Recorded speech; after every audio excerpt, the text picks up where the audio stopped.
इला का, जहाँ छाछ मुझे फ्री में मिल जाया करता और फिर मैं उसका कढ़ी बना लिया करता और एक डब्बुक चावल बनाता।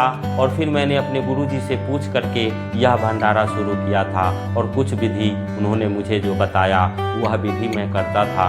और एक जो टब होता है उस टब में चावल बड़ा सा में और एक में कढ़ी बनाता और पूरे सभी गांव के लोग आके खा के चले जाते। न तो चावल ख़त्म होता न कभी कढ़ी ख़त्म होता। आज यह वीडियो के माध्यम, अगर यह वीडियो उस गांव के लोग के भी पास पहुंचेगा तो ज़रूर वो मुझे पहचान जाएंगे और यह बात उनको ज्ञात होगा कि आखिर क्या बात थी। और वो गांव के लोग भी अचंभित हुआ करते। बाद में जब वह ख़त्म नहीं होता तो उसके थोड़ा सा दूर तकरीबन 1 किलोमीटर पूरा जो है वो भट्ठा था जिसमें ईंट बनता था। फिर वहाँ बहुत सारे मजदूर रहते थे। उन मजदूरों को बुलाकर और मोटरसाइकिल से जाकर उनको बोल देते थे तो वो मजदूर आ जाते थे और फिर वो अपने अपने बर्तन लेके आते थे। फिर वो कढ़ी और चावल लेके जाते थे। फिर वो बर्तन धो माँज के रख देते थे।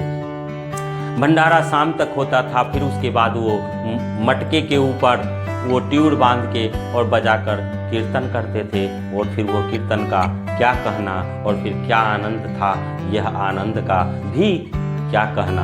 अब यह आप समझ सकते हो कि वहाँ पर क्या होने लग गया था। अब ये प्रक्रिया चलता रहा और मुझे वहाँ ज़्यादा दिन तक नहीं रहना था क्योंकि मुझे गुरु से यह आदेश जब तक का था तभी तक मुझे रहना था। अब यह जो है वहाँ चलता रहा।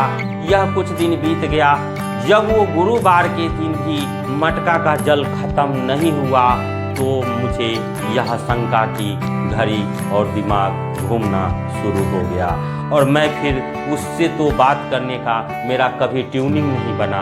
आज मैं यह बात आपको बताऊंगा कि मैं जिस वक्त तक चला आया उस वक्त तक भी मैं उससे बात नहीं कर सका।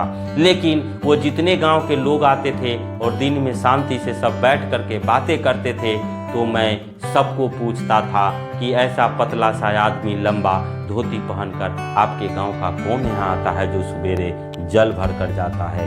लेकिन किसी गांव वाले ने यह मानने से इनकार कर दिया कि गुरुजी कोई ऐसा व्यक्ति वह नहीं है हमारे गांव का, वह कोई दूसरे ही गांव का होगा। ऐसा सभी गांव से पूछता गया, नहीं मिला।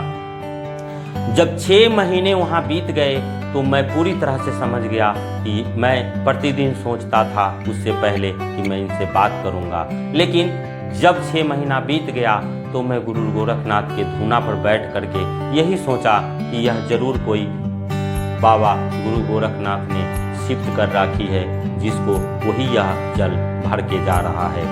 और फिर यही हुआ।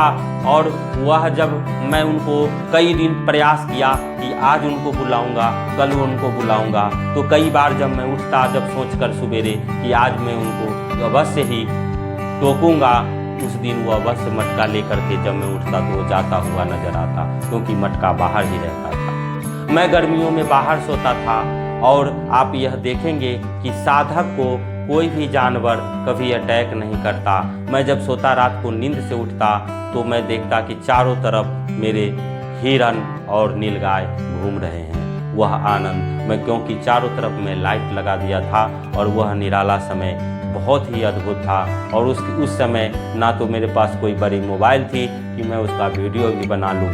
लेकिन चलिए, जो समय था वो समय था, वह आनंद तो ज़रूर मेरे दिल में है। फिर वह दृश्य धीरे धीरे एक वक्त आया और वह भंडारा तकरीबन में जब तक रहा तब तक हर गुरुवार का वो भंडारा होता रहा। मैं किसी को भी वहाँ भभूति निकाल कर दे दिया करता और उसका काम आपस में हो जाया करता। कभी मुझे किसी से पूछने की ये नहीं हुआ कि मैं क्या कर रहा हूँ नहीं कर रहा हूँ। कोई भी दुखी व्यक्ति आया करता तो मैं उसको कुछ भी नहीं देता क्योंकि मेरे पास कुछ था ही नहीं देने के लिए। तो मेरे पास धूना था और भभूति, और उसी भभूति में से मैं निकाल करके सफ़ेद वाला उसी समय निकालता और बाबा नाथों से पूछकर अपने गुरु से आज्ञा लेकर उसको दे देता। और कैसा भी कार्य क्यों न हो, धीरे धीरे तो वहाँ बहुत सारे लोग आने लगे। कभी वहाँ साइकिल नहीं आया करता, कार आकर के लगने लग गया। लेकिन मुझे गुरु ने बाद में वहाँ से निकलने का जो प्रावधान था वह बहुत ही दुखदाई था। तो चलिए, फिर मैं इस वीडियो को अगले माध्यम से और फिर अगले वीडियो में भी बताऊंगा। और आज के लिए इतना ही। जय माँ काली।